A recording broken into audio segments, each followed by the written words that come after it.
नमस्कार सगळ्यांना युवा दिनाच्या मनपूर्वक शुभेच्छा। आणि जसा आत्ता उल्लेख झाला तसं मला फार आनंद वाटतोय की या दिवशी विशेषतः ज्या पिढीनी हे कृत्रिम बुद्धिमत्ता किंवा आर्टिफिशियल इंटेलिजन्स ह्याचा वापर हा चांगल्या कामासाठी करायचा आहे आणि चांगल्या कामासाठी करणं अपेक्षित आहे, त्या दिवसाचं औचित्य साधून आपण बोलतोय हे पण मला चांगलं वाटतंय। तर अशी संधी दिल्याबद्दल आधी तुमचे मनपूर्वक धन्यवाद। आजचं एक साधारण काय मी म्हणेन तासभराचं आपलं जे काही संवाद आहे, आता साधारण 8:45 झालेले आहेत, 9:45 पर्यंत तुमच्या परवानगीने मी बोलीन आणि एक शेवटची 5-10 मिनटं जर का आपल्याला एखाद दुसरा प्रश्न घेता आला तर मला आवडेल, आणि नाहीतर आपण अर्थातच प्रथेप्रमाणे मला वाटतं पूर्ण वंदे मातरमनी आपण समारोप करणार आहोत।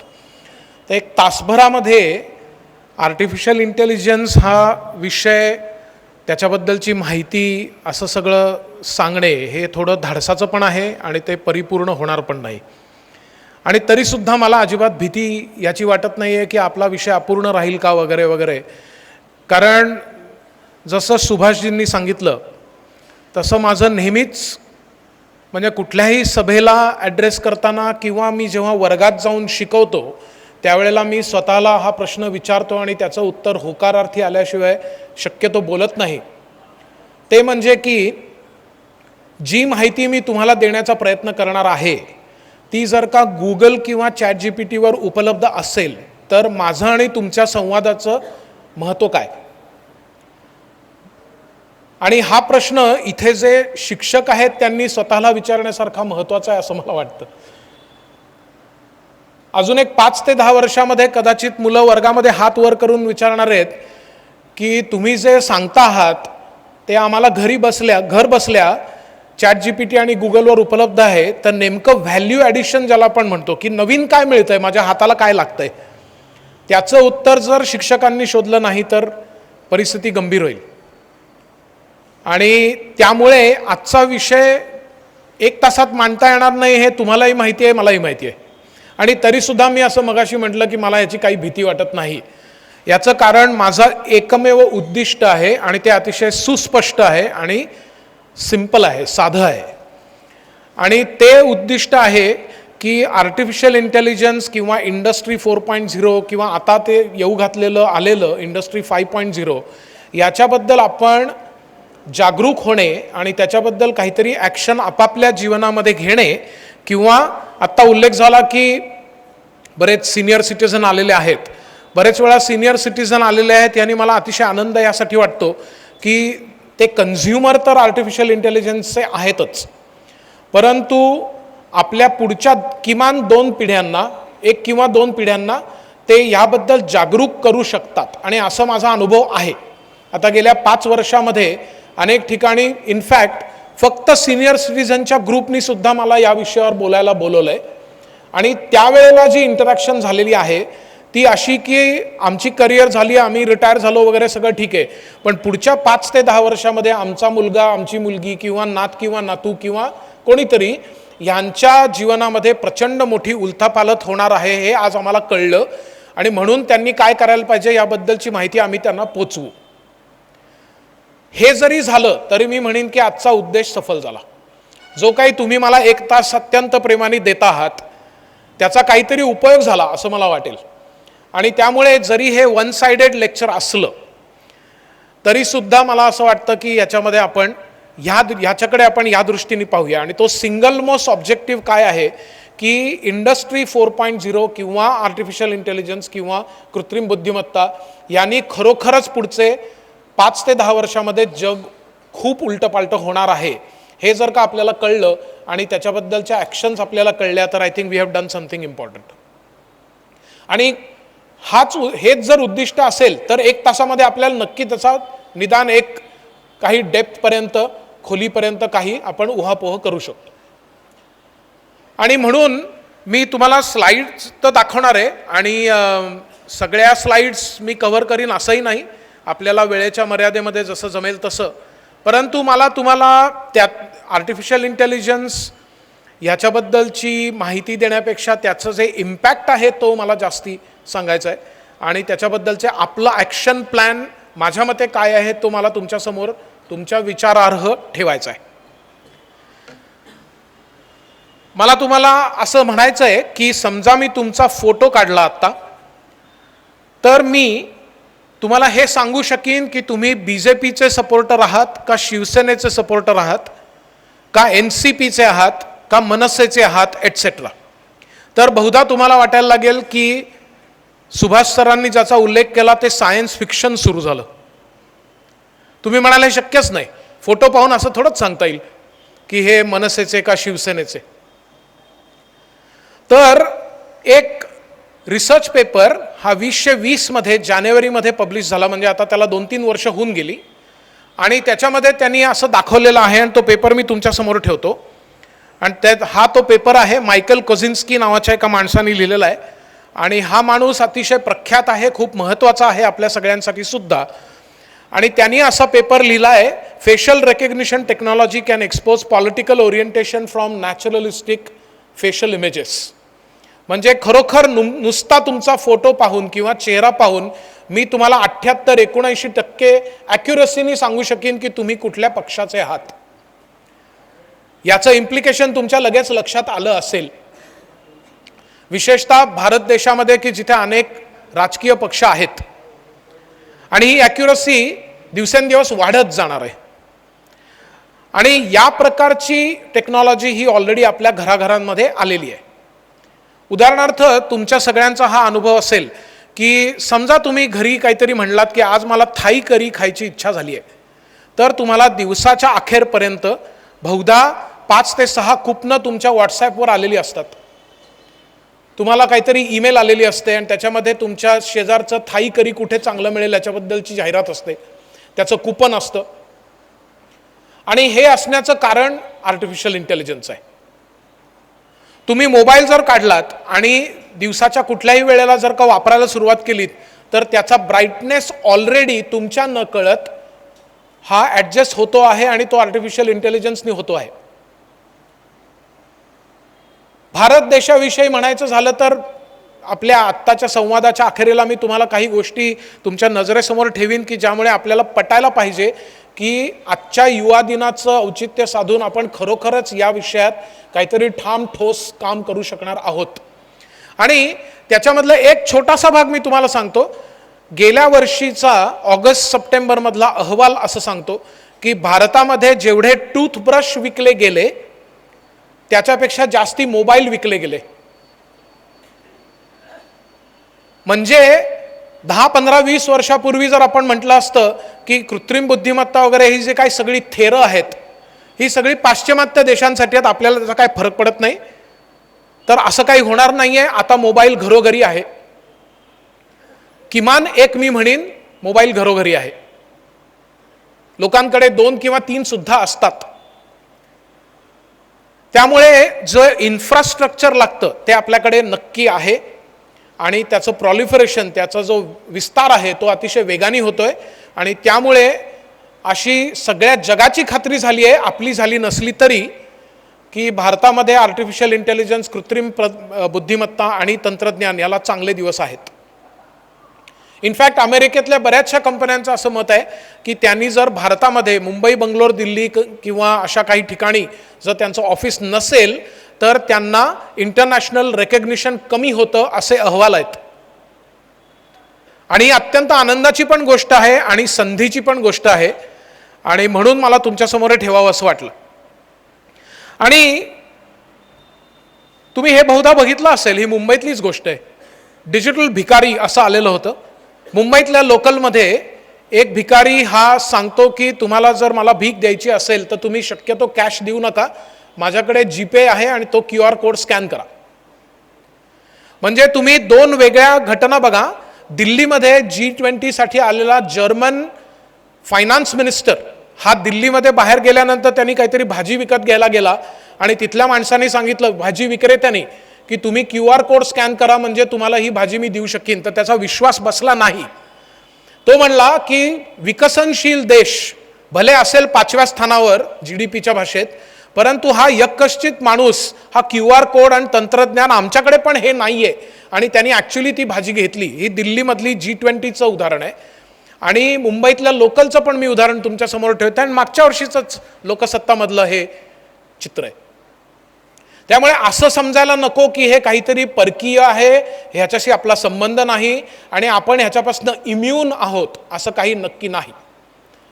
अर्थात आपण आर्टिफिशियल इंटेलिजन्सचा पुढे जाऊ याची माझी खात्री आहे. याचं एक कारण तुम्हाला कळेल की मी म्हणतोय तुम्हाला की फोटोग्राफ बघून मी तुम्हाला सांगीन की तुम्ही कुठल्या पक्षाचे, परंतु तो फोटोग्राफ हा आधार कार्डवरचा असेल तर कोणीच सांगू शकणार नाही की तुम्ही कोण आहात, कोणत्या पक्षाचे वगैरे, फार पुढची गोष्ट राहिली. आणि भारताची बुद्धिमत्ता ही कृत्रिम प्रज्ञेच्या पुढे का आहे? ठीक आहे, ह्यानी कळेल आपल्याला की हा काँग्रेस, BJP, शिवसेना, NCP, पण NCP कुठला, शिवसेना कुठला, हे कुठं सांगणार? तेवढी कृत्रिम बुद्धिमत्ता प्रगत नाही. भारताचा नॅचरल इंटेलिजन्स कितीतरी योजना पुढे आहे आणि त्याचा निर्णय कोर्टात लागू शकत नाही, त्याचा निर्णय विधानसभेमध्ये लागू शकत नाही, एटसेट्रा. त्यामुळे आपल्याला कृत्रिम बुद्धिमत्ता याच्याविषयी अतिशय कुतूहल असतं आणि ते आपल्या दारात आलेलं आहे हे तर आपल्याला सगळ्यांना माहिती आहे. इनफॅक्ट ABP माझा याच्यावर माझी आणि अच्युत गोडबोले यांची एक एकत्र मुलाखत झाली होती आणि त्याच्यामध्ये अँकर जी आहे तिने, ज्ञानदा म्हणून, तिने मला विचारलं की सर आपण कृत्रिम बुद्धिमत्तेचं स्वागत कसं करावं. तर मी तिला असं म्हटलं की जी व्यक्ती ऑलरेडी आपल्या किचनमध्ये आलेली आहे, स्वयंपाकघरात आली आहे, तिचं आपण स्वागत कसं करणार? ती व्यक्ती दारात उभी नाहीच आहे. आपल्याला माहिती नाही आहे की ते ऑलरेडी आपल्या जीवनाचा भाग बनलेला आहे. आणि खरं सांगायचं तर मी म्हणतोय की आपल्या 1 तासाचा जो मूळ मुद्दा आहे तो हा आहे की आपण स्वागत कसं करावं, करावं का नाही वगैरे, या असल्या चर्चांना आता काही वेळ उरलेला नाहीये. ती वेळ केव्हाच निघून गेली. तर त्यापेक्षा जसं विवेक मेहत्रे सर म्हणले तसं त्याचा आपण वापर अधिकाधिक चांगलं जीवन मूल्य आणि मान सुधारण्यासाठी कसं करायचं याचा विचार करणं आणि त्याच्यावर काम करणं हा त्याच्यावरचा एक शाश्वत उपाय आहे आणि त्यामध्ये आपण कुठेही कमी नाही. भारत म्हणून किंवा विकसनशील देश म्हणून आपण कुठेही कमी नाही. त्यामुळे त्याही विषयी आपण, मी म्हटलं तसं, या संवादाच्या शेवटी बघू. परंतु हे जर आम्ही नाही केलं, एक स्टँडर्ड प्रश्न असतो आपल्या मनामध्ये. पहिला प्रश्नाचं बहुधा मी निराकरण केलेलं आहे की हे फक्त प्रगत देशांसाठी आहे वगैरे, अशा भ्रमामध्ये आपण राहायला नको. परंतु समजा आम्हाला कळलं की हे महत्त्वाचं आहे आणि काहीतरी आपल्या जीवनामध्ये इम्पॅक्ट करणार आहे, पण समजा आम्ही हे नाही केलं तर काय फरक पडतो? तर त्याची काही उदाहरणं मी तुम्हाला इथं दाखवतोय की कोडॅक नावाची कंपनी ही 85% फोटोग्राफीमध्ये त्यांचा मार्केट शेअर होता एकेकाळी. इनफॅक्ट इथं बसलेल्या बऱ्याच लोकांना आठवत असेल की एखाद्या फॅमिली सिच्युएशनमध्ये आपण म्हणायचो की हा कोडॅक मोमेंट आहे. बरीच लोक मान हलवत आहेत. कोडॅक मोमेंट याचा अर्थ काय? सगळेजण हसतायत, सगळेजण त्या फोटोत आहेत आणि त्या इव्हेंटसाठी ते महत्त्वाचं आहे, म्हणजे कोडॅक मोमेंट. तर कोडॅक मोमेंट इतकं, म्हणजे जसं फोटोकॉपीच्यासाठी झेरॉक्स हे सिनॉनिमस झालं, समानार्थी शब्द जणू झाला, तसं कोडॅक म्हणजे फोटोग्राफी असं झालेलं होतं. ती कंपनी 5 वर्षामध्ये बंद पडली, दिवाळखोरी. आणि याचं कारण की त्यांनी वेळेत ॲक्शन घेतली नाही. अशी अनेक उदाहरणं आपल्याला दिसतील आणि आपण एक्झॅक्टली त्याच उंबरठ्यावर आहोत. म्हणून मला अतिशय धन्यवाद द्यायचे आहेत आयोजकांना की अशी संधी मला त्यांनी दिली की ठाण्यामध्ये लोकांशी असं बोलता येईल एवढ्या मोठ्या संख्येने, आणि तेही युवा दिनी, की आपण जर हे बदल केले नाहीत आणि वेळेत केले नाहीत तर आपण कन्झ्युमर म्हणून मागे पडणार आहोत. आणि विशेषतः आत्ता जी प्रोफेशन लाईफमध्ये असणारी जी पिढी आहे आणि विशेषतः त्याच्या पुढची पिढी जे आता 8वी 9वी 10वीत आहेत, ग्रॅज्युएशन करतायत, अशा लोकांना खरं सांगतो मी, बिचाऱ्यांना कल्पना पण नाही आहे की काय एक्झॅक्टली घडणार आहे. मी तुम्हाला एक छोटंसं उदाहरण देतो म्हणजे तुमच्या लगेच लक्षात येईल. आणि असा विचार करताना माझ्या काळजात धस्स होतं की आपण म्हणतो की युवा दिन आहे आणि आपलं one of the youngest countries म्हणून आपण स्वतःची पाठ थोपटून घेतो. 65% लोकसंख्या देशाची 35 वर्षाच्या खालची आहे. आणि म्हणजे आपल्यावर आपल्याला संधी पण आहे आणि प्रचंड जबाबदारी आहे. याचं कारण ब्राझीलसारखा देश याच टप्प्यावरनं पुढे गेला आहे आणि त्याचं खूप बोजा हा नंतर पडलेला आहे की ही जी तरुण पिढी आहे त्यांनी जर योग्य वेळी योग्य काम केलं नाही तर दॅट बिकम्स अ बर्डन. एवढ्या लोकसंख्येचं करायचं काय हा मोठा प्रश्न त्यातनं उद्भवतो. आणि उदाहरण मी तुम्हाला असं देत होतो की परवा करिअर काउन्सिलिंगच्या निमित्ताने काही म्हणजे मी करिअर काउन्सिलिंग जे करतो त्याच्यामध्ये एका मुलीचा मला फोन आला होता आणि ती म्हटली की सर मला आता मी नेमकं काय करावं ह्याच्याबद्दल थोडं मार्गदर्शन हवं आहे. तर तुमची ती आर्टिफिशियल इंटेलिजन्सवर आधारित असणारी टेस्ट आहे ती मला घ्यायची आहे. ठीक आहे म्हटलं काय करते सध्या. तर म्हटली की मी दुसरं MA करते आहे आणि मी MAच्या फायनल इयरला आहे. म्हटलं छान, मग तू काय स्वतः विचार केलेला आहेस की काय करणार आहेस. तर ती म्हणली काहीच नाही, काहीच विचार केलेला नाही. MA सोशॉलॉजी आणि MA जर्मन अशा केलेल्या मुलींनी म्हणजे साधारण आय एम गेसिंग वय वर्ष 24-25 तरी असेल या मुलींनी विचारच केलेला नाही. मी तिला म्हटलं तुझा अख्खा वर्ग काय करतोय, काही ठरवलं नाही म्हणते ती अजून. आणि समजा तुम्ही ठरवलं नाही तर मी तिला म्हटलं BAला जेव्हा तू ॲडमिशन घेतलीस म्हणजे आपण 7 वर्ष मागे जाऊ त्यावेळेला हा मनात प्रश्न नाही आला की 7 वर्षांनी आपलं भवितव्य काय आहे की ज्यामुळे मी हा कोर्स घेणार आहे. तर हा तर भाग वेगळाच. मी म्हणतो जी लोक ठरवून समजून उमजून हे करतायत त्यांच्याही मध्ये 2 भाग करता येतील आपल्याला. जे BA करतायत MA करतायत, either you are into content development, लिखाण करताय तुम्ही, काहीतरी नवीन कविता लिहिताय, लेखन करताय, स्क्रिप्ट लिहिताय, डिजिटल मार्केटिंगचं कॉन्टेंट लिहिताय एटसेट्रा. आणि दुसरं ट्रान्सलेशन करताय, भाषांतर करताय. तुम्ही सांगा ChatGPT या 2 पैकी काय करू शकत नाही. आत्ता भाषांतर करायला अनेक टूल्स उपलब्ध आहेत आणि ती सगळी फुकट आहेत. आईचं प्रेम हा विषय मी जर दिला तर ChatGPT मला 17 कविता देतो. त्याच्यासाठी मला कोणाला सांगायची, मग त्यांच्या मागे लागायची, मग 4 दिवसांनी चेक करायची की बाबा कधी देतोस, काही गरजच नाही. इनफॅक्ट माझी टाइम्स ग्रुपमध्ये 3दा आत्ता मागच्या महिन्यामध्ये मुलाखत झाली. त्यावेळेला 3 वेगळ्या लोकांनी माझी मुलाखत घेतली. त्यावेळेला मी त्यांना विचारलं नेहमी जी माझी मुलाखत घ्यायचा तो माणूस कुठे आहे. ते म्हणले त्याला आम्ही काढून टाकलं आणि आता सगळं कॉन्ट्रॅक्च्युअल आहे. ही गोष्ट आणि अशा किती गोष्टी म्हणजे आपल्याकडे वेळ खरंच कमी आहे. मुळामध्ये कृत्रिम बुद्धिमत्ता आणि त्या इंडस्ट्री 4.0 आणि तंत्रज्ञान याविषयी आपण जस्ट आत्ता बोलायला कुठे सुरुवात केली आहे. माझ्या मते industry 4.0, AI, neural networks, फझी logic जे काही तुम्ही म्हणाल ते त्याच्यासाठी मी खरं तर तुमच्याशी संवाद साधतच नाही आहे. As far as I am concern मी ते करत नाही आहे. माझा उद्देश मी तुम्हाला मगाशी सांगितला, काही लोक नंतर आले म्हणून मी तो एकदा परत सांगतो. तो म्हणजे की कृत्रिम बुद्धिमत्ता ही already is a part of our life आणि ही गोष्ट आता सर्व मानवी क्षेत्रांमध्ये आहे आणि त्यातनं आपण कोणीही सुटणार नाही आहोत हे लक्षात घेऊन त्याच्यावर काम कसं करायचं हे जर लक्षात आलं तर आपला आजचा इंटरॅक्शन, आपला संवाद कामी आला. त्यामुळे त्यातले तंत्रज्ञानाचे भाग, त्याच्या डेफिनिशन्स वगैरे ह्याच्यामध्ये मी जाणार पण नाही आणि त्याची गरज पण नाही. तर हा पार्ट आपण लक्षात घेऊया. हर्ट्ज आणि एविस बरेच लोक इथं आहेत जे अमेरिकेला गेलेले असतील कुठल्याही कारणाने, प्रोफेशनल असेल, फॅमिली असेल. हर्ट्ज नावाची कंपनी 125 वर्ष जुनी आहे आणि या कंपनीने 2021 मध्ये दिवाळखोरी जाहीर केली. आणि याचं कारण ओला आणि उबर की जे आपण रोज वापरतो. It has become part of our life. Ola आणि उबर यांच्याकडे स्वतःच्या किती गाड्या आहेत? 0. आणि हर्ट्ज आणि एविसकडे किती आहेत? लाखोंनी ज्यांच्याकडे गाड्या आहेत आणि त्याच्यात मर्सिडीज आणि BMW आहेत. या कंपन्यांना थ्रेट अशा कंपन्यांच्याकडनं आहे की ज्यांच्याकडे स्वतःची सायकल पण नाही आहे 3 चाकी. हे का होतंय? याचं कारण तंत्रज्ञान आहे. आणि हिल्टन आणि मॅरियट सेम स्टोरी. Airbnb तुम्ही वाचलं असणार आहे, ऐकलं असणार आहे, कदाचित वापरलं असणार आहे. Airbnb is a platform. त्यांचं स्वतःचं रिअल इस्टेट 0 आणि ते टक्कर कोणाला देत आहेत तर मॅरियट आणि हिल्टन ज्यांची 112 देशांमध्ये प्रचंड मोठ्या वास्तू आहेत. आपल्याला चॉईस नेहमीच असतो आणि तो आत्ताही आहे. आपण म्हटलं ठीक आहे, हे एअरबीएनबी, ओला, उबर वगैरे सगळं ठीक आहे, पण आम्ही ना या क्षेत्रामध्ये आहोत, इथं असं काही होणार नाही आहे. आणि भारतात तर काही होतच नाही असं. भारतामध्ये सगळं स्लो चालतं. भारतात स्लो चालतं याचं मी तुम्हाला उदाहरण देतो आणि तुम्ही विचार करा.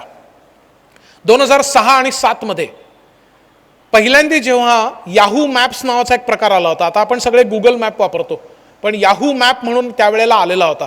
मला आठवत आहे की त्यावेळेला आम्ही जस्ट अमेरिकेतनं परत आलेलो होतो आणि तेव्हा बोलताना अनेक लोकांनी याची थट्टा केली होती, विशेषतः पुण्यात सदाशिव पेठेमध्ये.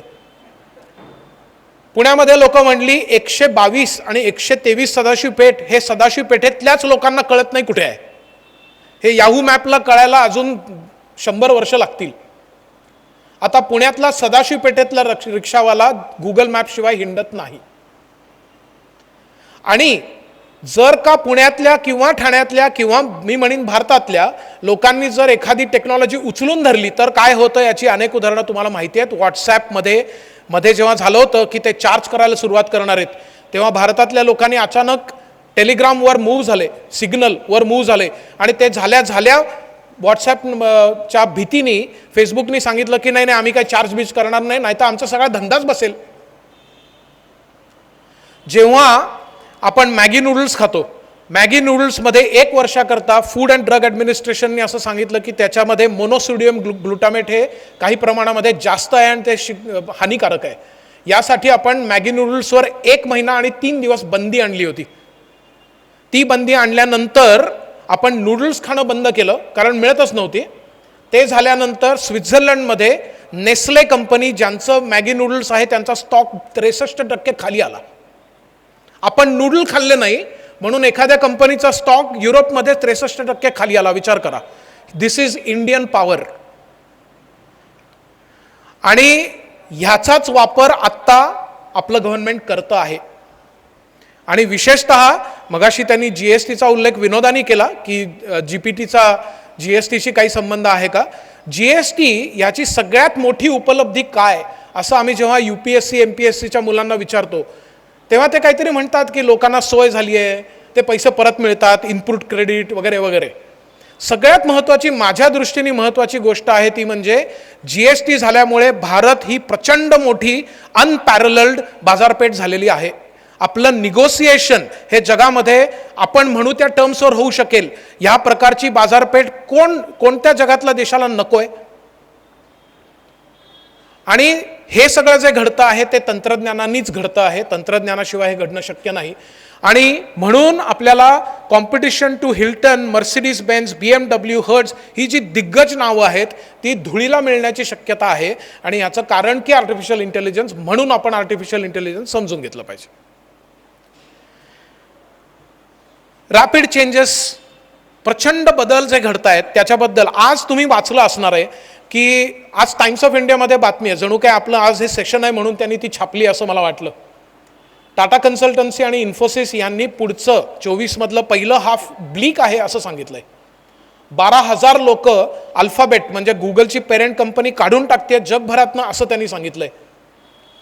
ही आयटीची स्थिती आहे. ITESची स्थिती असून तशाच प्रकारची आहे. बाकीच्याही गोष्टींमध्ये या प्रकारचे जॉब्स कमी होत आहेत. आणि मी काय तुम्हाला हे सांगण्याचा उद्देश काहीतरी भयंकर फिअर सायकॉसिस, भयगंड तयार करणे असा नाही आहे, पण ही वस्तुस्थिती आहे. हे पेपरात छापून येत आहे ना, याच्यात माझा दुसरा काहीच उद्देश नाही. मला फक्त म्हणायचं आहे की तुम्ही आम्ही एकत्र जागे होऊया आणि त्यासाठी जे लागणार ते करूया. ते काय असं मला वाटतं ते मी तुम्हाला नंतर सांगणार आहे. नुसतंच भीती दाखवून बाय बाय करणार नाही आहे. माझ्या मते काय करावं या गोष्टी पण मी तुम्हाला सांगीन. 2025 मध्ये 86 million jobs will be displace by AI. आणि महत्त्वाची न्यूज आपल्यासाठी आहे म्हणजे 97 million new jobs will get created for most of which we have no training today. माझ्याकडे एक माझा स्टुडंट आला होता आणि त्यांनी त्याचं व्हिजिटिंग कार्ड दिलं आणि त्या व्हिजिटिंग कार्डवर जी माहिती होती ती मी बघितली आणि त्यात जस्ट निघालेला होता. त्याला परत बोलवलं. त्याला म्हटलं इथं तुझं जे टायटल आहे ते मला कळत नाही काय आहे. तो म्हटला hate speech analyst. Software engineer होता आणि त्याचं टायटल व्हिजिटिंग कार्डवर software engineer, software architect, programmer, database analyst असं नव्हतं. ते होतं हेट स्पीच ॲनालिस्ट. मी त्याला म्हणलं म्हणजे काय? तो म्हणला 250 लोकांचं टायटल हेच आहे की समजा you are writing something derogatory about a section of the society that will get expunged automatically. याच्यासाठी AI वापरण्याचं तंत्र हे तयार करणं हे आम्हा 250 लोकांचं काम आहे. आता ह्याच्यासाठी कुठला कोर्स आहे, याच्यासाठी कुठला इलेक्टिव्ह आहे, याच्यासाठी कुठलं टेक्स्टबुक आहे, किंबहुना हे किती युनिव्हर्सिटींना माहिती आहे? मी जेव्हा युनिव्हर्सिटीच्या प्लॅटफॉर्मवर बोलतो, समोर फॅकल्टी आणि स्टुडंट्स असतात, शेजारी व्हाईस चान्सलर बसलेले असतात आणि त्यांच्या समोर मी मुलांना आणि फॅकल्टींना अतिशय बिनदिक्कतपणे आणि मनापासून सांगतो की तुम्ही कोर्सेस आणि करिक्युलमवर अवलंबून राहण्याचे दिवस संपले. ज्या क्षणी तुम्ही फक्त तेवढंच कराल, you are out. You will have to do something more on your own. ते जर केलं नाही तर या AIच्या जगामध्ये आपला टिकाव लागणं शक्य नाही. आणि हेही लक्षात ठेवू, हे जे नंबर्स आहेत दे आर इंडिकेटिव्ह.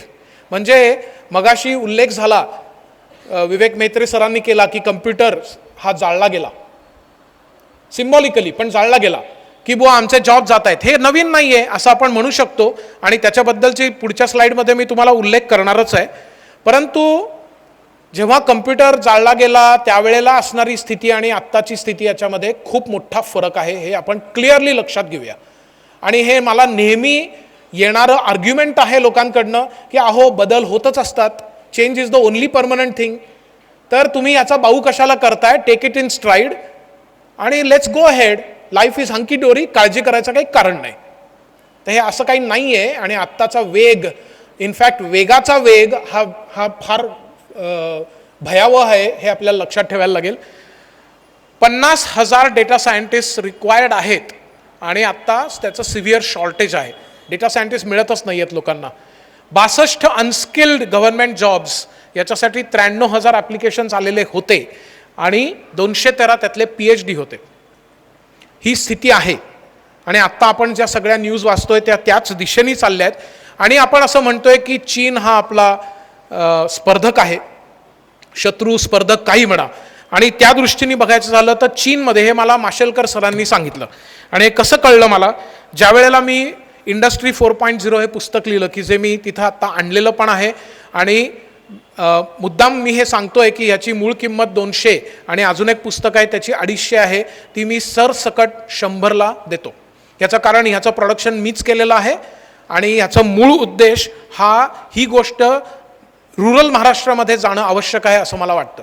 त्यामुळे याची प्रोडक्शन कॉस्ट 93 रुपये आहे आणि मी ती 100ला विकतो, कारण 100 राऊंड फिगर आहे. त्यामुळे हे प्रॉफिटसाठी नाही. तर हे पुस्तक, या पुस्तकाचं प्रकाशन जेव्हा होतं त्याच्या आधी मी प्रस्तावनेसाठी आपलं काही कारणांनी माझी माशेलकर सरांच्या बरोबर काम झालेलं होतं, म्हणून मी एक आपला मटका मारला खरं सांगायचं तर. आय टूक अ रिस्क आणि त्यांना लिहिलं की तुम्ही याची प्रस्तावना द्याल का. त्यांनी मला फोन केला, पद्मविभूषण, तुम्हाला स्वतःला फोन करतायत, विचार करा. त्या तो दिवस म्हणजे माझ्यासाठी it was a great day. त्यांनी फोन केला आणि ते म्हणले की भूषण, उद्या 1 तास मी तुझ्यासाठी राखून ठेवलाय, ऑफिसला ये. आणि ते म्हणले की हे अतिशय महत्त्वाची गोष्ट तू करतोयस, हे 2019 5 वर्षापूर्वी सांगतोय मी. आणि ते म्हणले की मी चीनमध्ये जात असतो, तिथले संशोधन बघत असतो आणि प्राईम मिनिस्टर्स ऑफिसला मी रिपोर्ट करत असतो की आपण सावध व्हायला पाहिजे आहे. इंडस्ट्री 4.0 आणि आर्टिफिशियल इंटेलिजन्स याच्यामध्ये आपण काहीच करत नाही आहोत आणि आपण सावध व्हायला पाहिजे, कारण चीनमध्ये इंडस्ट्री 4 आणि AI हे प्रायमरी आणि सेकंडरीमध्ये शिकवलं जातं आहे. आणि आपल्याकडे मी जेव्हा IITsमध्ये जातो, NITsमध्ये जातो आणि इंटरॅक्ट करतो, तिथं काही प्रोफेसर्सना माहिती नसतं की इंडस्ट्री 4 काय आहे. अशी स्थिती तेव्हा नक्की होती. ते म्हणले की नुसतं मी तुला प्रस्तावना देणार आहे असं नाही, मी प्राईम मिनिस्टर्स ऑफिसमध्ये स्ट्रॉंग रेकमेंडेशन देणार आहे की तू लिहिलेलं मराठी पुस्तक हे भारतातल्या शेड्यूल 8 मध्ये असणाऱ्या 22 सर्व राजभाषांमध्ये भाषांतरित व्हावं. याचं कारण, जर का जो युवा दिवस आपण आज साजरा करतो आहोत त्या युवा शक्तीला जर ह्याची व्याप्तीच कळली नाही तर इंटेलिजन्स असून सुद्धा आपण काही करू शकणार नाही. So that will be a huge tragedy आणि त्याच्यासाठी आपल्याला वेळ नाही. The speed is very high. आणि मी तुम्हाला म्हणलं तसं की इंडस्ट्री 4 हे आर्टिफिशियल इंटेलिजन्सचे एक सुपरसेट आहे, म्हणून मला एक जस्ट रेज ऑफ हँड्स मला बघायचं आहे की किती लोकांना इंडस्ट्री 4 ही टर्म माहिती आहे. हात वर करा. ओके, त्या मनाने कमी आहे. आय एम जस्ट गेसिंग की it is not more than 10%. Just eyeballing 10%च्या पेक्षा जास्ती लोकांना इंडस्ट्री 4 ही संज्ञा माहिती नाही. आणि मी म्हणतो आहे की इंडस्ट्री 4 हे ऑलरेडी येऊन 14-15 वर्ष झाली आहेत. मी तुम्हाला त्याचं साधारण क्रोनॉलॉजी सांगतो आणि आजचा मूळ हा विषय नाही आहे, पण आपल्याला हे समजून घ्यायला लागेल की हे महत्त्वाचं का आहे, त्याचा इतिहास. इंडस्ट्री 1 म्हणजे आपण जे इतिहासात शिकलेलो असतो, जेम्स वॉट, स्टीम इंजिन वगैरे वगैरे, ते 1784 वाफेवरचं इंजिन जे मुळामध्ये त्याच्यावर चालणारी ट्रेन ठाण्यातनंच निघाली. 1870 म्हणजे 100 वर्षानंतर इंडस्ट्री 2 म्हणजे इलेक्ट्रिकल पॉवर ही वापरली गेली. त्याच्यानंतर 100 वर्ष रफली इंडस्ट्री 3 म्हणजे इलेक्ट्रॉनिक्सचा उदय. आणि त्यानंतर इंडस्ट्री 4 हे आलं 2011-2013 मध्ये, म्हणजे 40 वर्षात. म्हणजे लक्षात घेण्याची गोष्ट आहे की पहिल्या जे वेव्ज आहेत इंडस्ट्री 1, 2 आणि 3 याच्यामधली गॅप 100 वर्षाची आहे आणि त्याच्यानंतरची गॅप आहे ती 40 वर्षाची आहे. आणि यावरनं तुम्ही ओळखलं असणार आहे की या पुढची वेव्ह ज्याला इंडस्ट्री 5 म्हणतात ती ऑलरेडी आलेली आहे. इंडस्ट्री 5 पाचवी औद्योगिक क्रांती ही ऑलरेडी सुरू आहे, आपल्याला फक्त ती माहिती नाही. आणि त्याच्यामध्ये कोबॉट म्हणजे रोबॉट आणि ह्युमन्स एकत्र काम करतील अशा गोष्टी. मी तर म्हणतो की ChatGPT हे इंडस्ट्री 5चं उदाहरण आहे, इंडस्ट्री 4चं नाही. कारण का, तुम्ही त्याला काहीतरी प्रॉम्प्ट देता, त्याच्यानंतर ते सगळीकडे सर्च करून तुम्हाला काहीतरी 17 आउटपुट देतं आणि त्याच्यातनं तुम्ही फायनली काहीतरी निवडता. म्हणजे तंत्रज्ञान आणि तुम्ही एकत्र काम करता, म्हणजेच कोबॉट, म्हणजेच इंडस्ट्री 5. हे फक्त या नावाने आपल्याला माहिती नाही आहे, पण हे already it is part of our life. आता महाराष्ट्र टाइम्सच्या मध्ये मागच्या पानावर DALL-E 2 या सॉफ्टवेअरनी तयार केलेली चित्र मुलांनी काढलेली. आत्ता दिवाळीच्या वेळेला बरीच चित्र आली होती की चंद्रावरची दिवाळी कशी असेल याच्याबद्दल त्यांनी विचारलं होतं आणि DALL-E 2नी त्याचे अनेक चॉईसेस दिले होते, ते पण त्याच्यामध्ये प्रिंट होऊन आलेले होते. दिस इज ऑल्सो कोबॉट म्हणजेच इंडस्ट्री 5. तर इंडस्ट्री 4 याचा खूप महत्त्वाचा भाग की जो मला मगाशी विवेक मेहत्रे सरांच्या बोलण्यामध्ये आला म्हणून आवर्जून सांगावं असं वाटतोय की तंत्रज्ञानाचा वेगाचा वेग, बदलाचा वेगाचा वेग हा वाढतोय. त्यामुळे जर 100 वर्षांनी तंत्रज्ञान आलं तर त्याच्यामध्ये जेवढी आपल्याला तयारीला वेळ आहे, म्हणजे 4 ह्युमन जनरेशन्स, हेच जर का 10 वर्षामध्ये तंत्रज्ञान बदललं तर तोपर्यंत दुसरी जनरेशन अजून परिपक्व झालेली नाही. That is the issue. पहिल्यांदी असं मानवाच्या इतिहासात घडतंय की ज्याच्यामध्ये तंत्रज्ञानाचा वाढीचा वेग हा बायोलॉजिकल स्पीडपेक्षा जास्त आहे. That is the danger. The danger is not the change. बदल हा होतच राहणार आहे. चाकापासून, आगीपासून बरंच आपण पुढे आलेलो आहोत, परंतु ज्या वेगाने तंत्रज्ञान बदलत आहे त्या तंत्रज्ञानाच्या साठी तयार होण्याचा आपला बायोलॉजिकल वेळ कमी पडतोय. That is the issue. तो स्लिप आहे त्याच्यामध्ये आणि म्हणून आपल्याला आपला वेग वाढवायला लागेल आणि मुळामध्ये त्याच्यासाठी आपल्याला हे जाणून घ्यायला लागेल की हे काय होतंय, का होतंय. तंत्रज्ञानामधले जे फॅक्टर्स आहेत ते मी तुम्हाला दाखवतो, पण त्याच्यावर मी खूप वेळ देत नाही. आज मूळ विषय मला दिलेला AI आहे, पण मी हे सांगेन की इंडस्ट्री 4.0 याच्यामध्ये ऑटोनॉमस रोबॉट्स येतात, सिम्युलेशन येतं, क्लाउड येतं, बिग डेटा ॲनालिटिक्स येतं, ऑगमेंटेड रियालिटी हे आपण सिनेमांच्यामुळे अजून आपल्याला माहिती झालेलं असतं. सायबर सिक्युरिटी हे आपल्याला ब्लॉकचेन किंवा क्रिप्टोकरन्सी, बिटकॉइन, इथेरियम किंवा आता CBDC किंवा ई-रुपी म्हणून जे रिझर्व्ह बँकेने काढलेलं आहे, या सगळ्यामुळे आता हे बऱ्यापैकी माहिती झालेलं असतं. 3D प्रिंटिंग, जसं आपण 2D प्रिंट करतो तसं 3D प्रिंटेड ऑब्जेक्ट्स आहेत. 3D प्रिंटेड एक तेलंगणामध्ये एक मंदिर झालेलं आहे, म्हणजे आता 22 तारखेला एक अत्यंत भव्य मंदिराचं उद्घाटन आहे, भव्य मंदिराचा मोठा सोहळा आहे. पण तेलंगणामध्ये 3D प्रिंटेड मंदिर ऑलरेडी मागच्या वर्षी झालं, 2022ची घटना आहे. इंटरनेट ऑफ थिंग्स, IoT किंवा IIoT असं त्याला म्हणतात. आणि मग या सगळ्यांना सांधणारा दुवा, या सगळ्यामध्ये असणारा कॉमन फॅक्टर म्हणजे आर्टिफिशियल इंटेलिजन्स, कृत्रिम बुद्धिमत्ता. अर्थातच कृत्रिम बुद्धिमत्ता म्हणजे जे जे मानव करू शकतो त्याच्यामधलं रिपिटेशन करता येणे, मिमिक करता येणे, याची असणारी कम्प्युटर किंवा तंत्रज्ञानाला दिलेली प्रज्ञा म्हणजे कृत्रिम बुद्धिमत्ता. आणि हे ऑलरेडी आपलं सो कॉल्ड प्रायव्हसी जी आहे ती आपण घालवून बसलेलो आहोत, त्याचं हे द्योतक आहे. प्रायव्हसी, मी म्हटलं मग अशी तुम्हाला की मला थाई करी खावीशी वाटते म्हणून कुपनं घरी येतात, त्याच्याबद्दलचं ईमेल व्हॉट्सॲप माझ्याकडे येतं. आपण पूर्वी म्हणायचो ना भिंतीलाही कान असतात, ते ॲक्च्युली घडलं आहे आणि हे तंत्रज्ञानाने घडलं आहे. आणि हे कितीपर्यंत पोचलं आहे तर तुम्हाला मी हे सांगीन आणि त्याच्यावर तुमचा आज विश्वास बसणार नाही, परंतु हे ऑलरेडी सत्य आहे आणि हे ऑलरेडी रिसर्च पेपर्समध्ये आहे. पहिलं, तुम्ही जी खरेदी करता ॲमेझॉन, फ्लिपकार्ट वगैरे वगैरे, याच्यावर तुम्हाला असं वाटतं की तुम्ही जी वस्तू खरेदी केली तो तुमचा चॉईस आहे. तंत्रज्ञान असं सांगतं की तुम्ही फक्त त्याचे पैसे मोजता. तुम्हाला ती गोष्ट आवडेल असं तंत्रज्ञानाने ऑलरेडी ठरवून ठेवलं आहे आणि तुम्हाला तेच चॉईसेस दाखवले जातात आणि तुम्हाला वाटतं की आपण आपल्या आवडता कलरचा काय समजा पडदा घेतला किंवा कापड घेतलं.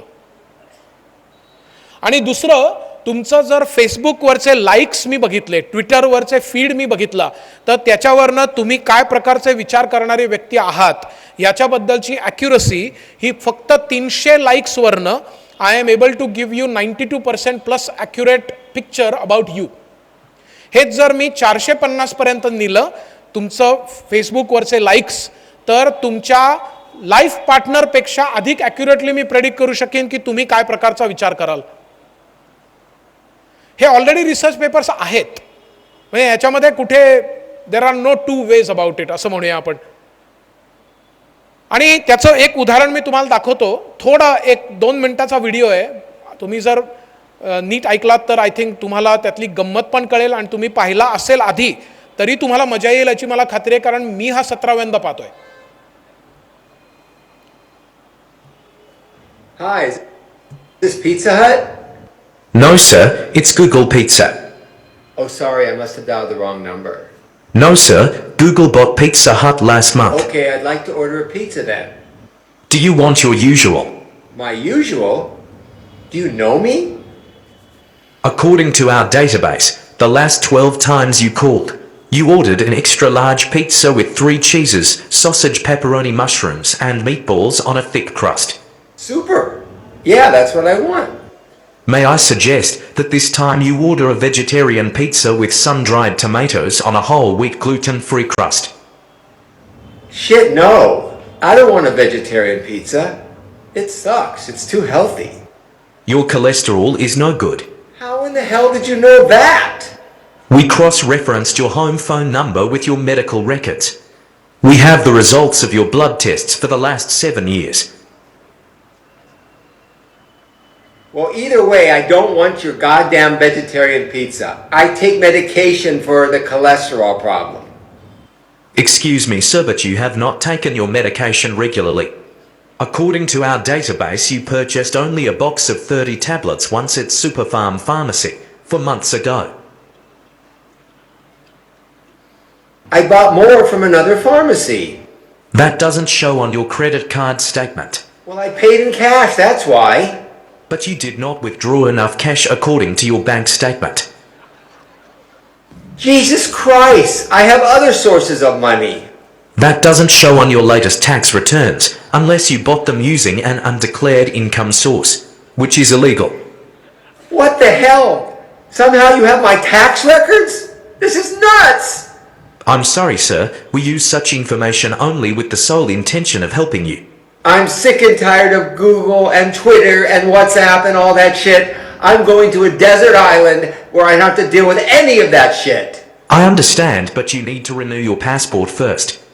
It expired 6 weeks ago. How in the hell did you know about my passport being expired? I was going to renew it. Jesus Christ, what's wrong with our country? Well, welcome to the new world. The new world is here, and it's scary. So everyone be ready, because that's what's happening. And have a good evening.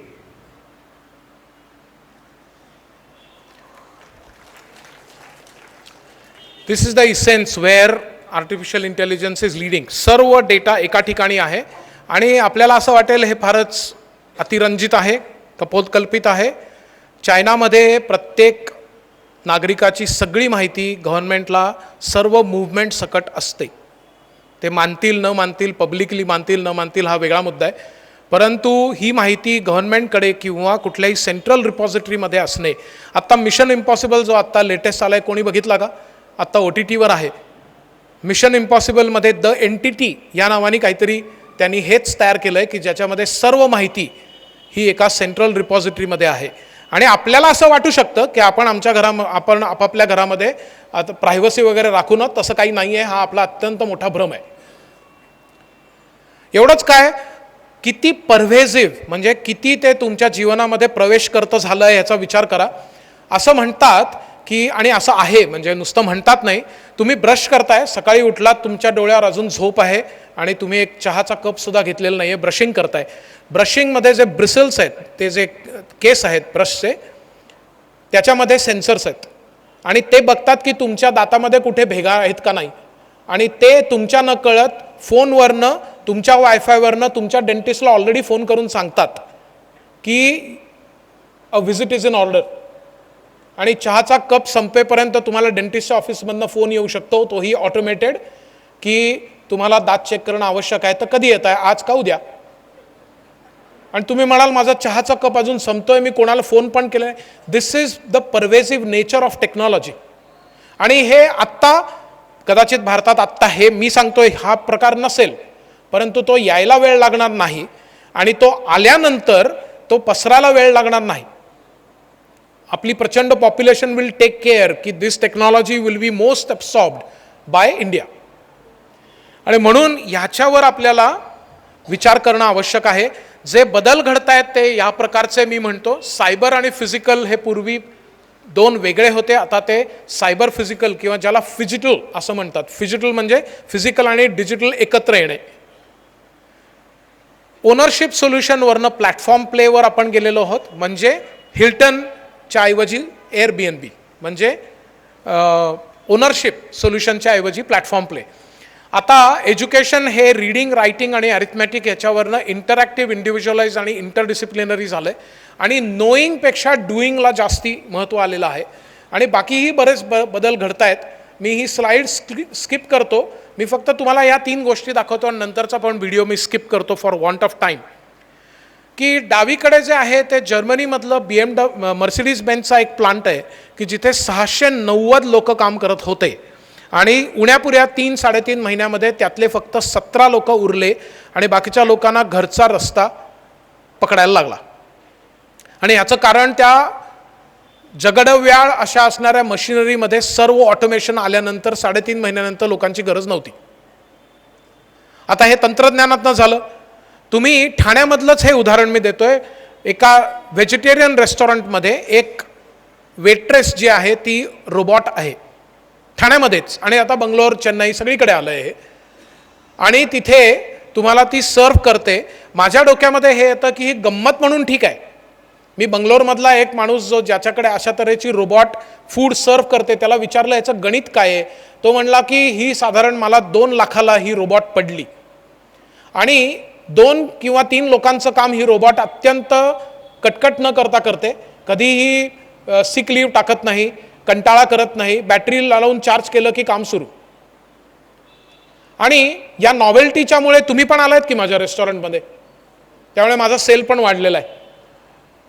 He G investment आहे ती केव्हाच वसूल झाली आहे आणि 2 लोक मी कमी केली आहेत. ही वाटायला गंमत आहे, पण विचार आपण असा करूया की भारतासारख्या देशामध्ये जिथे अनेक रेस्टॉरंटमध्ये या प्रकारची कामं करणारी लोक आणि त्यांच्यावर डिपेंडंट असणारी कुटुंब आहेत, त्या लोकांच्यासाठी जर हे स्केलमध्ये गेलं तर काय होईल.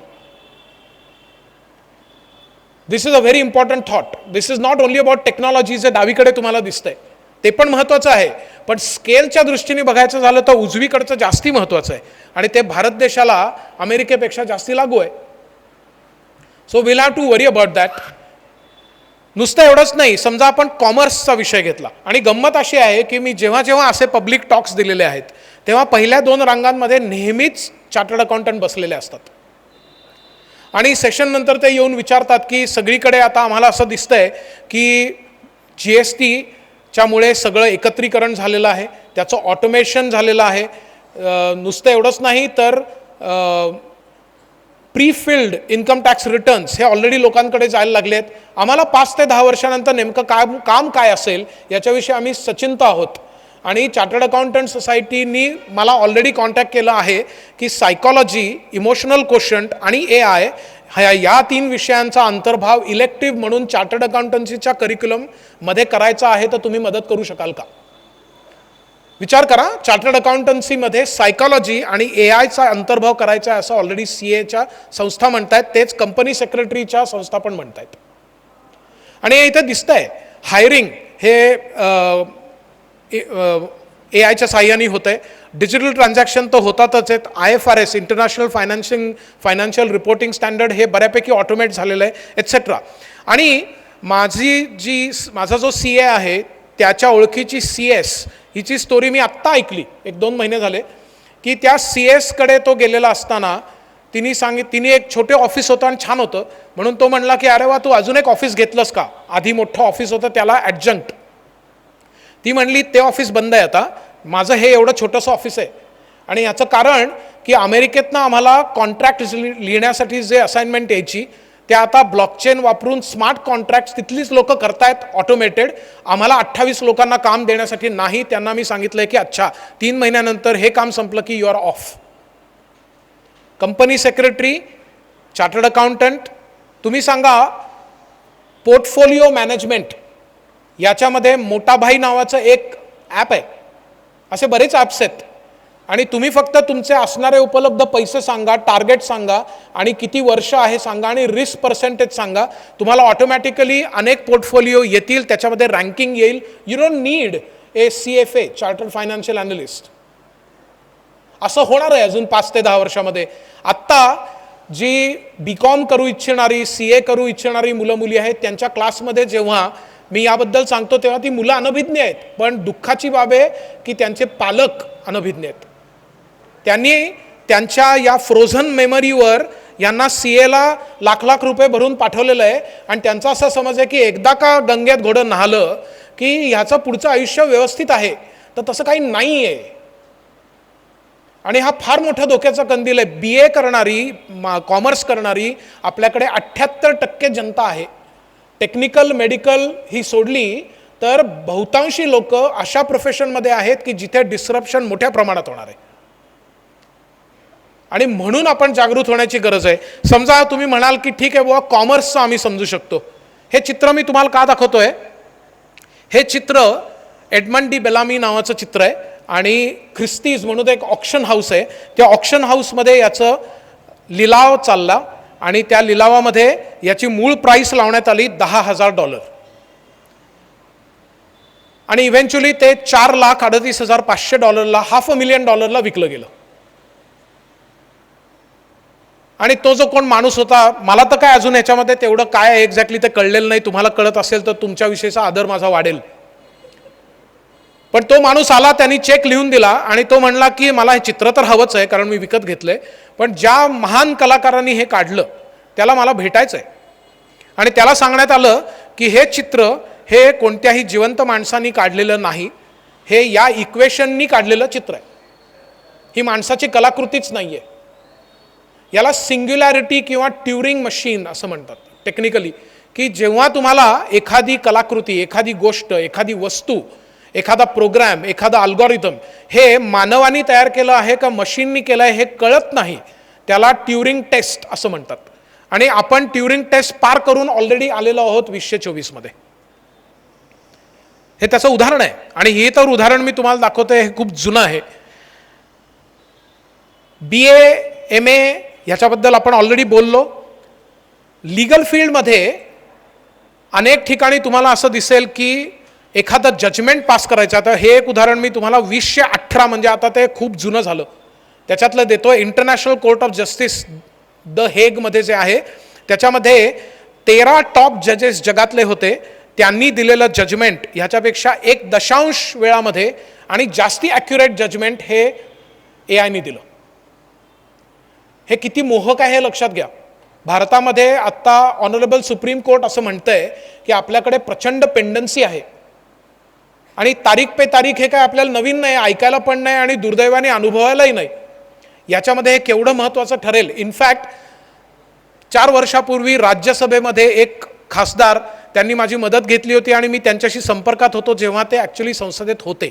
या बिलावर त्यांचं प्रपोजिशन चाललेलं होतं, डिस्कशन चाललेलं होतं आणि तेव्हा can we use AI for legal systems याच्याविषयी आमचं म्हणजे त्याच्यामध्ये काही सुदैवानी कॉन्ट्रीब्यूट करण्याचं मला संधी तेव्हा मिळाली होती. परंतु आणि मी हे केलं म्हणून ते झालं असं काही कुठेही संबंध पण नाही आहे. पण आनंदाची गोष्ट आहे की सुपेस नावाची एक गोष्ट तयार झालेली आहे, SUPACE. सुप्रीम कोर्टाने आर्टिफिशियल इंटेलिजन्सचा वापर हा लॉमध्ये कसा करता येईल आणि स्वतः न्यायाधीश सरन्यायाधीश चंद्रचूड यांनी असं सांगितलं आहे आणि he has directed the lower courts to use AI as much as possible.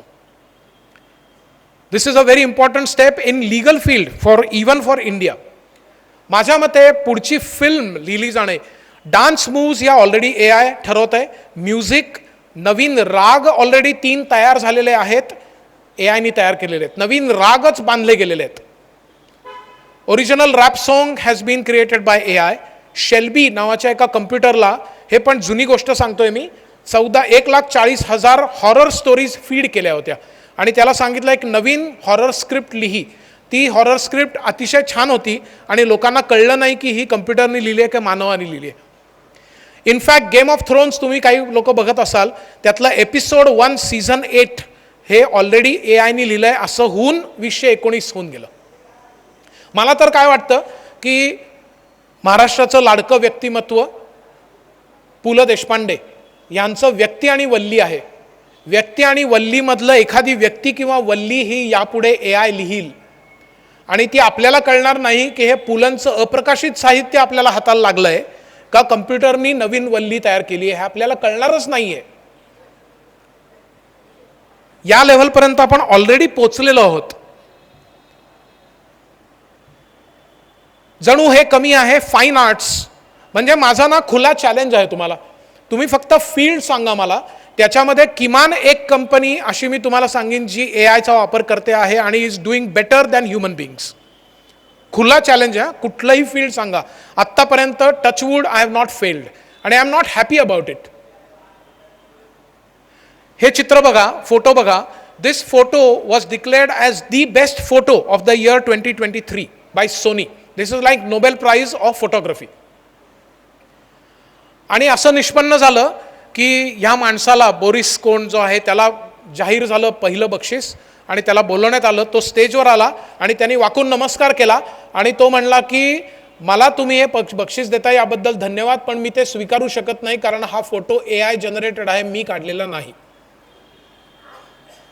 आपण डीप फेक बद्दल ऐकत असतो, वाचत असतो, परंतु यापुढे इनफॅक्ट मी आत्ता असं ऐकतो, मी IIT बॉम्बेमध्ये शिकवतो, काही वेळा IIT खरगपूरमध्ये शिकवतो. तिथं गेल्यानंतर मुलांनी सांगितलं आता आम्हाला सेमिनार नावाचा 2nd इयरमधला प्रोजेक्ट संपलाय. कारण आमचे शिक्षक असं सांगतात की सेमिनारच्यासाठी तुम्ही काय 2 मिनिटामध्ये ChatGPTला सांगाल की आम्हाला एक सेमिनारचा विषय सगळा 135 पानाचा थिसिस लिहून दे, तो लिहून देईल, तुम्ही प्रिंट कराल, सबमिट कराल, झालं. याच्यासाठी आम्ही तो मुळामध्ये कोर्स ठेवण्याची गरजच नाही आहे. म्हणजे हे खूप भयावह आहे आणि ते ऑलरेडी झालं आहे. आणि ChatGPT 30 नोव्हेंबर 2022ला रिलीज झाला. त्याच्या आधी 2 महिने मी बऱ्याच कॉलेजेसमध्ये जिथे इंटरॅक्ट करतो तिथे मुलामुलींना सांगत होतो की याच्यापासून सांभाळून राहायला पाहिजे, निदान माहिती करून घ्यायला पाहिजे. आणि त्याच्याविषयी अनभिज्ञता होती, शिक्षकांमध्ये पण होती.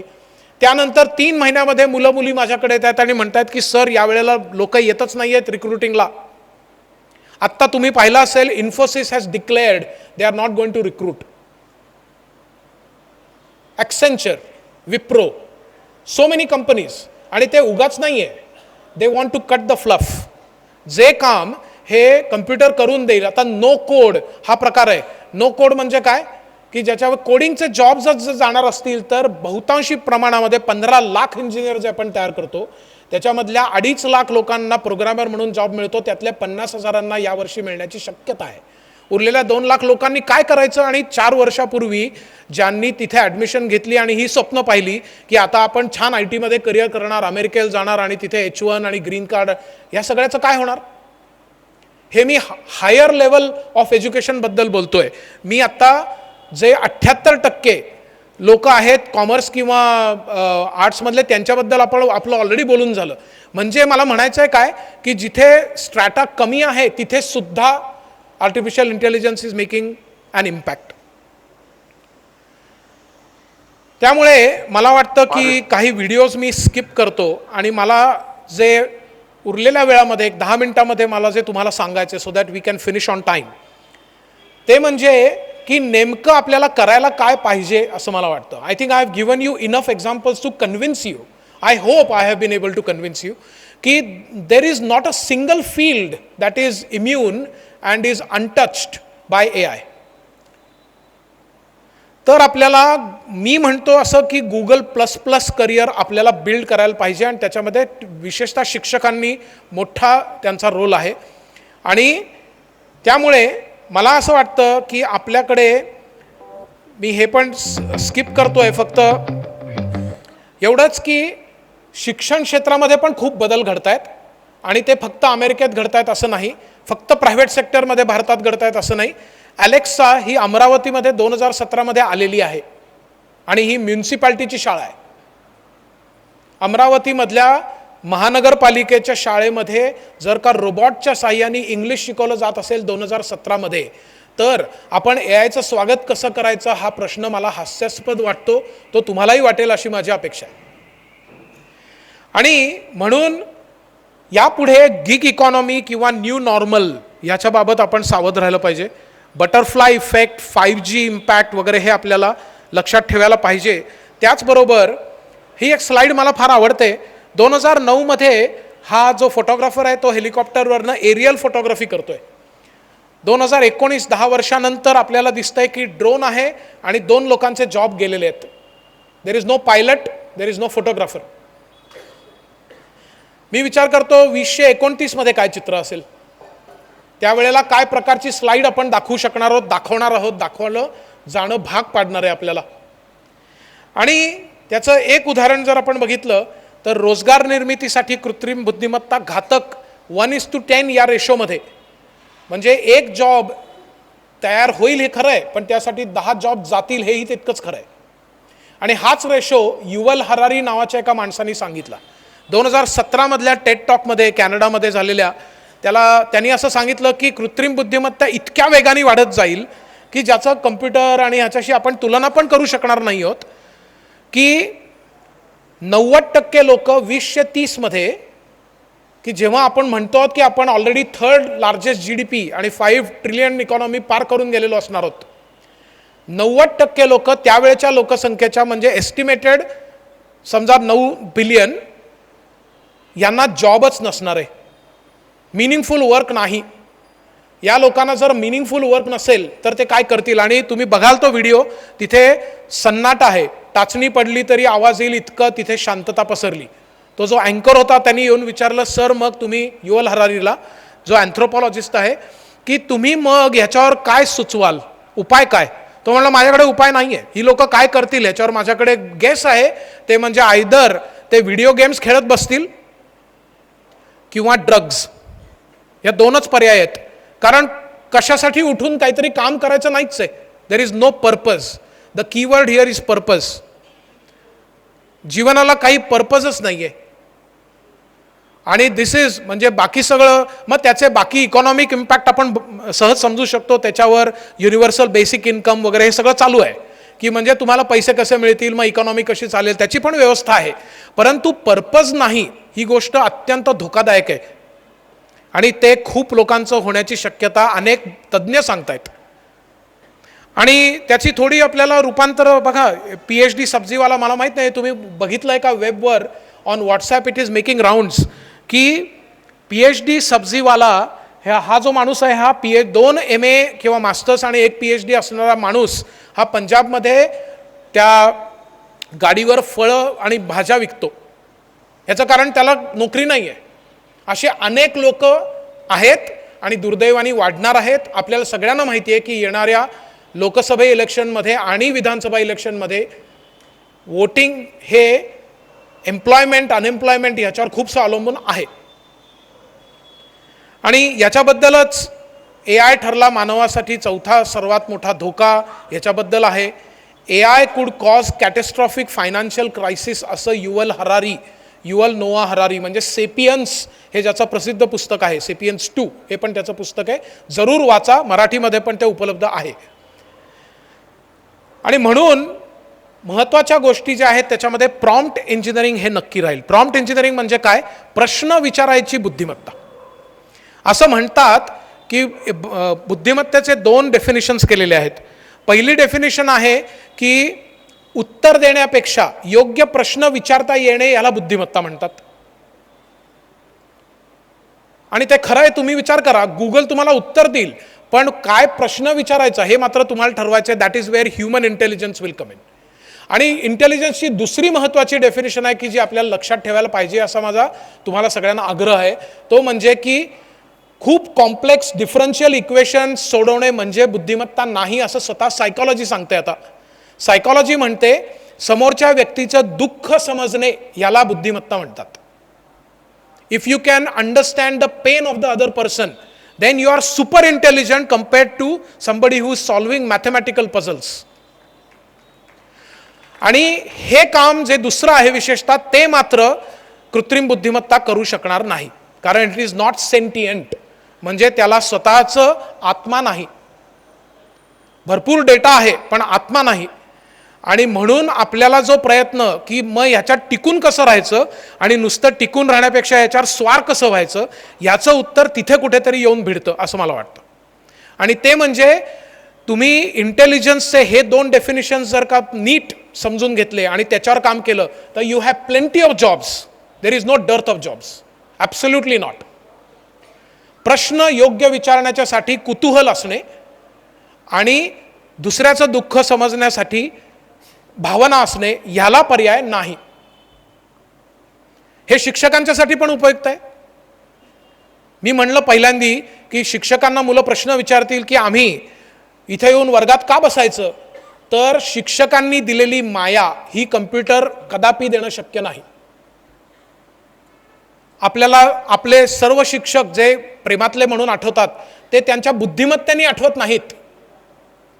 आपल्याला ते आठवतात कारण त्यांनी आपल्याला अवघड परिस्थितीत जवळ घेतलेलं असतं.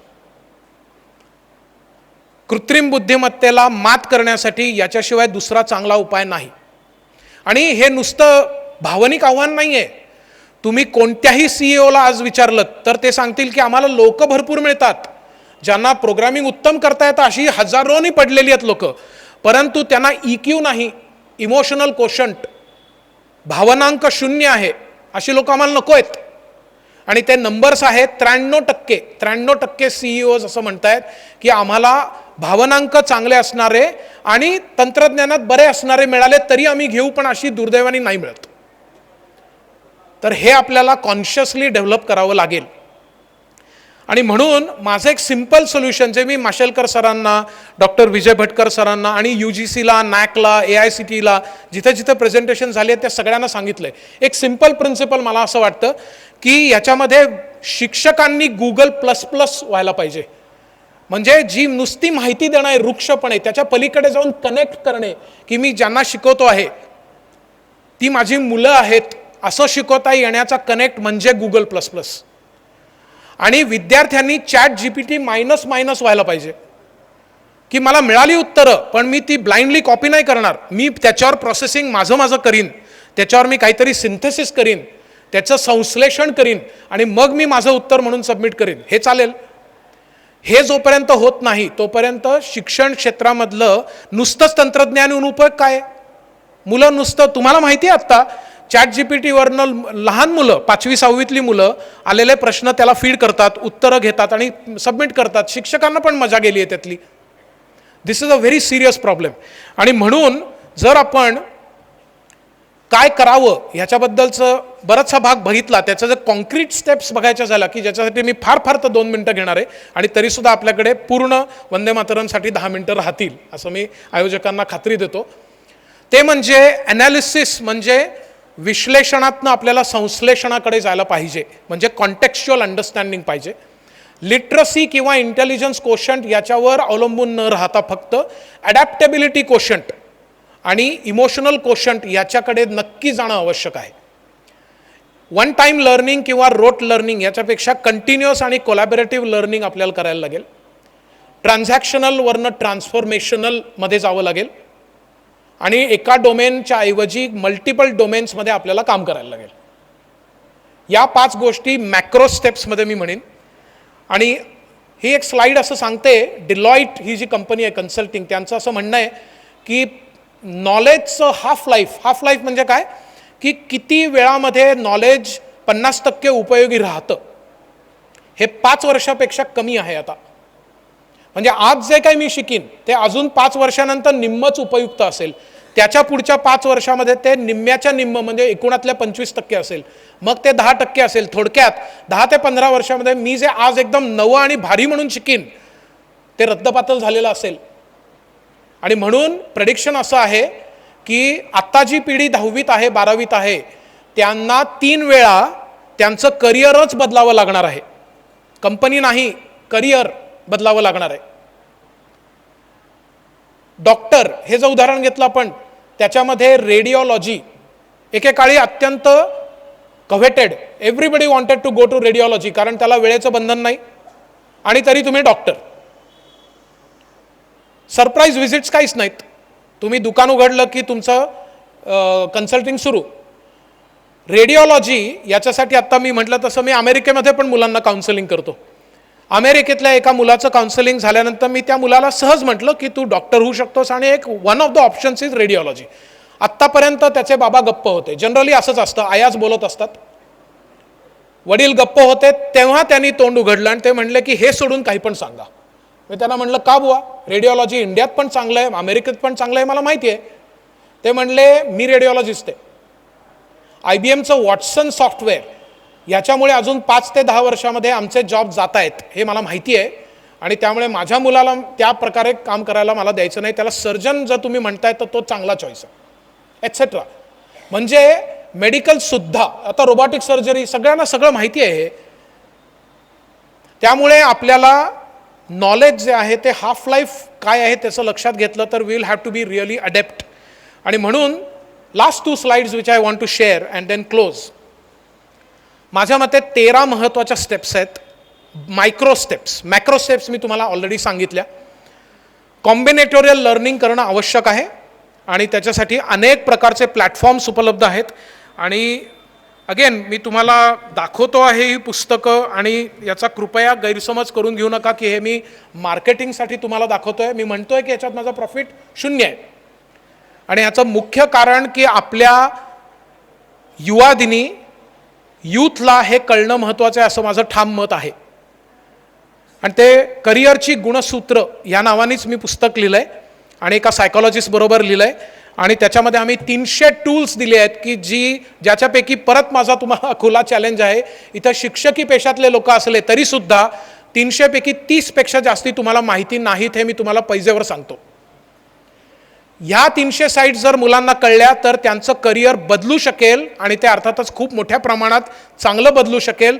म्हणून आम्ही जिथे जिथे लेक्चर्स देतो आणि तिथं त्यांना सांगतो, यापेक्षा आम्ही विचार केला की असं काहीतरी करावं ज्या योगे आपण रुरल महाराष्ट्रामध्ये पण जाऊ शकू. तर हे पण पुस्तक आत्ता सगळं 100ला उपलब्ध आहे. कारण मी सांगितलं तसं ही प्रोडक्शन कॉस्ट आहे. याच्यामधला इंटेलेक्च्युअल प्रॉपर्टी आम्हाला नको आहे बाय चॉईस. कारण ह्यानी जर एक मुलगा जरी प्रवृत्त झाला तरी I think my day is made.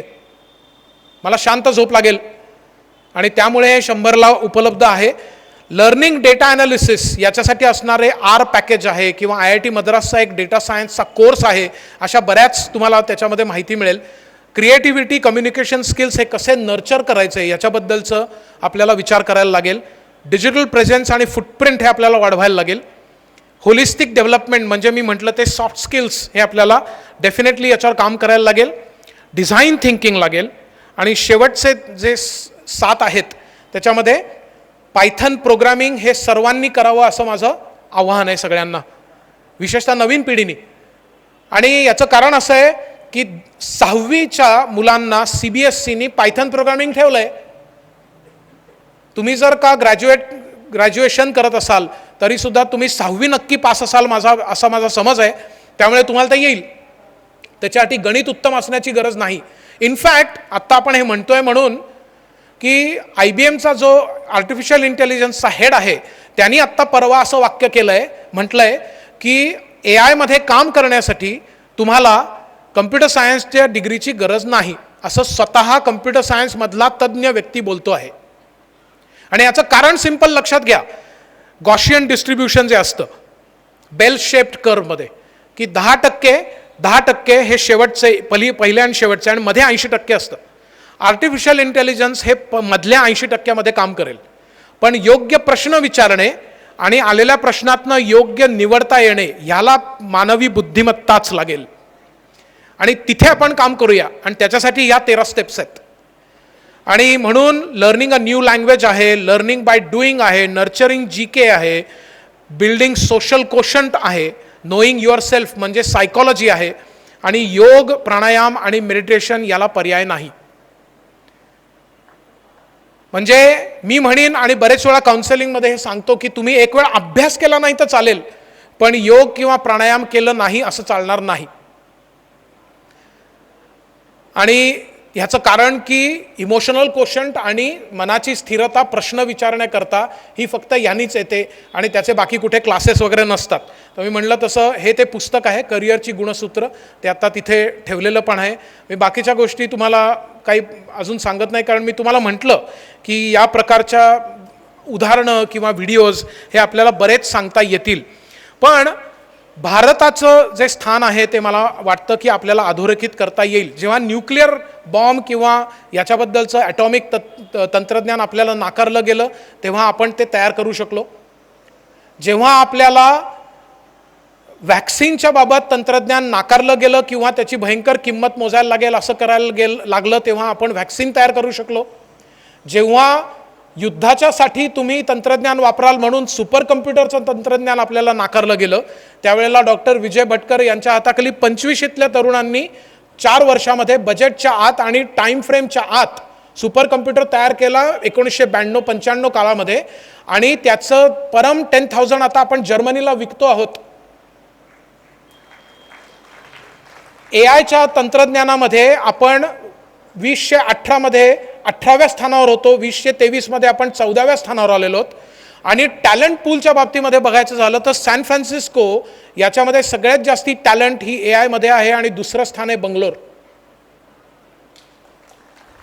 विचार केला तर टेस्लाची, मगाशी टेस्लाचा उल्लेख झाला, टेस्लाची जी कार आहे त्याची ऑटोनॉमी लेव्हल 2 अजून ते पार करू शकलेले नाहीत. परवाची न्यूज आहे स्वायत्त रोबॉटिक्स नावाची आपल्या देशातली कंपनीनी लेव्हल 5 ऑटोनॉमी पास करून पुढे गेलेत.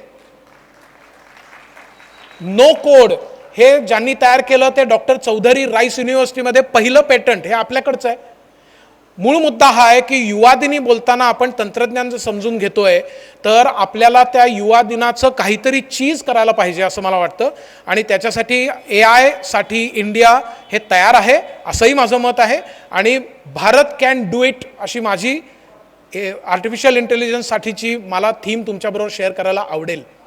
मला असं वाटतं AI ही 2024ची गॅरंटी आहे आणि युवा ही 2024ची गॅरंटी आहे.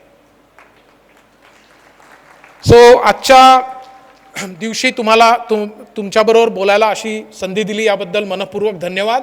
आणि जर आपण हा जो मेसेज आहे की artificial intelligence is here and we need to act on it, तर हे जे 13 स्टेप्स आहेत त्याच्यावर जर आपण काम करणार असू तर मला असं वाटतं की तुम्ही जो 1 तास त्याहीपेक्षा जास्त तुम्ही जो मला अत्यंत प्रेमाने दिलात त्याचा कुठेतरी उपयोग होईल झालाय. आणि त्याबद्दल मी परत एकदा तुम्हा सगळ्यांचे आयोजकांचे आभार मानतो आणि थांबतो.